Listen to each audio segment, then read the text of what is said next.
साथ राजनीतिक विश्लेषक हरगोविंद अरोड़ा जुड़ गए हैं।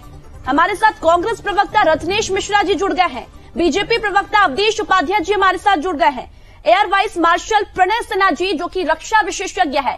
चारों मेहमान हमारे साथ जुड़ गए हैं और आज इसी पर चर्चा करेंगे कि आखिर अग्निपथ योजना को लेकर छात्रों द्वारा विरोध प्रदर्शन क्यों किया जा रहा है। हमारे साथ जुड़े हुए हरगोविंद अरोड़ा जी। अरोड़ा जी, आपसे पूछना चाहूंगी, इस योजना को आप कैसे देखते हैं? धन्यवाद। सर्वप्रथम तो हमें आज चर्चा का विषय ये देखना है कि चर्चा योजना पर नहीं हो रही। ना मैं सरकार की योजना के पक्ष में ना इसके विपक्ष में कुछ कहना चाहूंगा। आज जो वर्तमान में 2 दिन से देश के जो हालात बने हुए हैं, चर्चा का विषय वो है। चर्चा का विषय ये है कि भारत की सेना विश्व की 5 बेहतरीन सेनाओं में क्यों गिनी जाती है। उसका बेस है अनुशासन। हमारी सेना अनुशासन के दम पर विश्व की सबसे 5 बेहतरीन सेनाओं में गिनी जाती है। अब आप एक बात बताइए, जो लोग सेना में भर्ती होना चाह रहे हैं, अब इनका लक्ष्य क्या है? देशभक्ति है इनका लक्ष्य? ये अनुशासन का प्रदर्शन हो रहा है जो ये कर रहे हैं। अगजनी पत्थरबाजी और रेलगाड़ियों को जला रहे हैं। वो जुम्मे की नमाज के बाद जो पत्थरबाजी हुई और जो ये कल और 2 दिन से जो घटनाएं देख रहे हैं, इनमें अंतर ही क्या है? क्या ऐसे लोगों को कहीं चपरासी भी भर्ती करना चाहिए? सरकार को सख्त से सख्त इन प्रदर्शनों पर कार्रवाई करनी चाहिए। ये लोग केवल धन कमाने के लिए फौज में जा रहे हैं। फौज देश के लिए फौजी अपने प्राण निछावर कर देता है और ये देश को ही जला रहे हैं। जिनकी नियत में देश को जलाना है वो देश की सेवा नहीं कर सकते। और अब आदरणीय योगी जी, क्या जिन लोगों ने सार्वजनिक और सरकारी संपत्ति को नुकसान पहुंचाया, उन लोगों को चिन्हित कर उनके घरों पे बुलडोजर चलाए जाएंगे? ठीक है, प्रणय सिन्हा जी भी हमारे साथ जुड़े हुए हैं। गाइडलाइंस की ये लोग अरोड़ा जी ने सवाल बहुत सटीक पूछा है कि आगजनी करने वाले क्या सच में देश सेवा के लायक है, और यदि इन्हें कोई भड़का रहा है तो ये छात्र भड़कने वाले कैसे? हाँ, ये मानना, देखिए, इनकी कोई ऐसे आदमियों की सेना में बिल्कुल जगह नहीं है, अराजकता की बिल्कुल जगह नहीं है। डिसिप्लिन सेना में जाके ये लोग डिसिप्लिन हो जाएंगे। मेरा ये कहना है कि ये जो लोग भड़का रहे हैं उनकी जिम्मेदारी है, पॉलिटिशियन की जिम्मेदारी है, पॉलिटिकल पार्टी की जिम्मेदारी है, और ये लड़कों को समझना चाहिए, इनको बताना चाहिए। अब कौन समझाए कौन बताए? जब एक भीड़, जब मॉब, एक तो ये मॉब साइकोलॉजी में आ गए हैं तो इनको, और ये अगर 2-2 सवाल है तो 2-2 का आंसर की कोई भी अनुशासनहीनता और अराजकता की सेना में कोई देश मात्र जगह नहीं। ठीक है रत्नेश जी, आपने सुना होगा सिन्हा जी को। इन प्रदर्शनों का अर्थ ये हुआ कि देश में इतने वर्षों से जो सॉफ्ट डेमोक्रेसी है वो देश के भविष्य के लिए इतनी हानिकारक हो गई कि देश में नागरिक का निर्माण तो किया ही नहीं गया। ये जो लोकतंत्र था, ये इतना खूबसूरत लोकतंत्र एक भीड़तंत्र बन गया। क्या हमें पता भी नहीं चला? आज हम इजराइल से भारत को इजराइल बनाना चाहते हैं, हम बार बार उसकी तुलना करते हैं। तो इजराइल ने तो नागरिक का निर्माण किया और हम क्या कर रहे हैं? हम उस लोकतंत्र को सॉफ्ट डेमोक्रेसी भीड़ तंत्र में कन्वर्ट करके क्या ऐसे नागरिक का निर्माण कर रही है? फौज एक अलग विषय है। देश की रक्षा इजराइल में सोचना हर नागरिक का कर्तव्य है या नहीं है? 2 साल का कंस्ट्रक्शन इज कंपल्सरी। नहीं, वो सारी बातें आपको, वो तो बातें बड़ी खामोश बातें हो गई कि 2 साल की कंपल्सरी। यहाँ तो धन के लिए एकदम नंगा नाच हो रहा है यहाँ पर।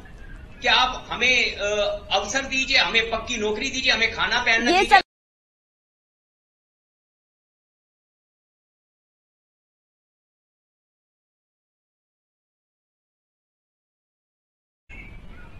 रत्नेश जी जवाब दीजिए। अब देखिए, जो भी माननीय राजनीतिक विश्लेषक महोदय हैं, उन्हें ये नहीं पता है कि मैं अगर उनसे पूछ लूं कि एक आदर्श नागरिक के गुण क्या होते हैं तो शायद नहीं गिना पाए। लेकिन आपको सब पता है, आप बता दीजिए। आपको सब पता है, आप बता दीजिए। सुनिए मैं बता जी। एक आदर्श नागरिक वो होता है जो अपने देश की शासन व्यवस्था में बुरे लोगों को बाहर रखने का भी साहस रखता है। ये मैंने नहीं बताया, ये पंडित दीनदयाल उपाध्याय जी ने बताया, जिनको भारतीय जनता पार्टी अपना फिलॉसफर, अपना मोटिवेटर मानती है। दूसरी बात, एक आदर्श नागरिक वो होता है जो देश के लिए हानिकारक निर्णयों का विरोध करे और खुलकर विरोध करे। एक आदर्श नागरिक वो होता है जो अपने अधिकारों के लिए लड़े, संवैधानिक प्रक्रिया के तहत लड़े। एक आदर्श नागरिक वो होता है जो ये जाने कि उसके देश के लिए तो कानून बन रहे हैं, वो उसके देश में है अथवा नहीं है। रत्नेश जी, आपके लिए तो हर योजना हानिकारक हो जाती है। एक आदर्श नागरिक होता है जो अपने देश के विकास के लिए सतत तौर पर कार्य करे। दूसरी बात जो ये पूछ रहा है कि क्या नागरिक का निर्माण नहीं हुआ, तो अगर नागरिक का निर्माण नहीं हुआ था पिछले 70 सालों में, तो क्या मोदी जी क्या सही आदमी नहीं है क्या? योगी जी सही आदमी नहीं है क्या? अवधेश जी आपके पास सही आदमी नहीं है क्या? राजनाथ सिंह जी सही आदमी नहीं है क्या? नहीं, आप सुनिएगा, आप सुनिएगा, काउंटर मत करिए, क्योंकि आपने जो भाषा बोली उसमें सब आ गए।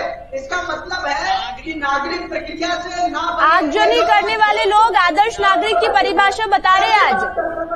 आप करिए, खुशामद करिए सत्ता दल की। अरे अरोड़ा जी, सत्ता दल की खुशामद करिए, मोदी जी की चाटुकारिता करिए, योगी जी की चाटुकारिता करिए, लेकिन इतना मत करिए कि आप भूल जाइए कि मोदी जी। ठीक है रत्नेश जी, अरोड़ा जी जवाब दीजिए। अब आप आदर्श नागरिक की परिभाषा रत्नेश जी ने बता दी।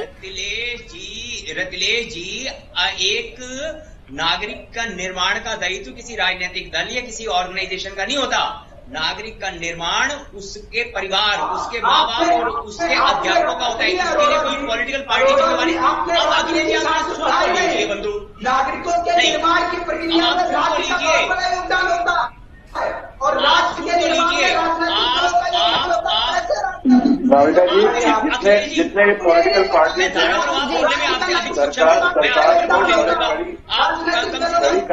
मर्यादा को बरकरार रखिए। अखिलेश जी सुन लीजिए, सिन्हा जी, कार्रवाई लगातार जारी है, लेकिन देश के नाम पर जिस तरह से विरोध चल रहा है, आगजनी चल रही है, वो गलत है। इसी पर आज हम चर्चा कर रहे हैं। मेरा कहने का अर्थ भाई साहब सुन तो लो। मेरा कहने का अर्थ बहुत बड़ा विद्वान है। मेरा कहने का अर्थ सुन लीजिए 70 वर्षों से। मेरा कहने का अर्थ किसी पॉलिटिकल पार्टी के, ठीक है सिन्हा जी, बस सवाल वही उठ रहा है ना कि आखिर ये साजिश कौन कर रहा है, कौन ये आगजनी कर रहा है, कौन ये ट्रेन की बोगियां जला रहा है? ये जो मासूम लोग हैं, आपके कहना है कि ये पॉलिटिकल पार्टियों में आकर ये लोग बह गई। जो पॉलिटिकल पार्टियां इस देश का विनाश तो चाहती नहीं होगी ना, ये वोट से चाहती होगी। ये क्या करेंगे कि वोट में जाने के बाद ये लोग पाकिस्तान टीम के बहकावे में आकर देश की हानि नहीं करेंगे। क्या साहब आप ठीक है, देखिए जिसने ये योजना बनाई उनके प्रवक्ता क्या कह रहे हैं, अवधेश जी कहिए। अरोड़ा जी आपके पास भी आ रही हूँ, मिश्रा जी आपके पास भी आऊंगी। रत्नेश जी रुकिए जरा। रत्नेश जी आपके पास भी आ रही हूँ, मैं आपसे भी। हमारे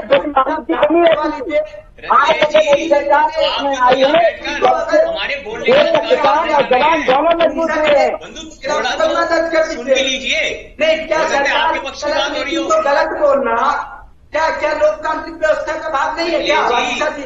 अरे हुजूर, मानो तुम बेअदसी। अरोड़ा जी, बस विरोध करना है, चाहे किसान आंदोलन हो, चाहे कृषि बल हो, चाहे 370 हो, चाहे CA NRC हो, सिर्फ विरोध करना है। अग्निपथ योजना के बारे में नहीं समझना।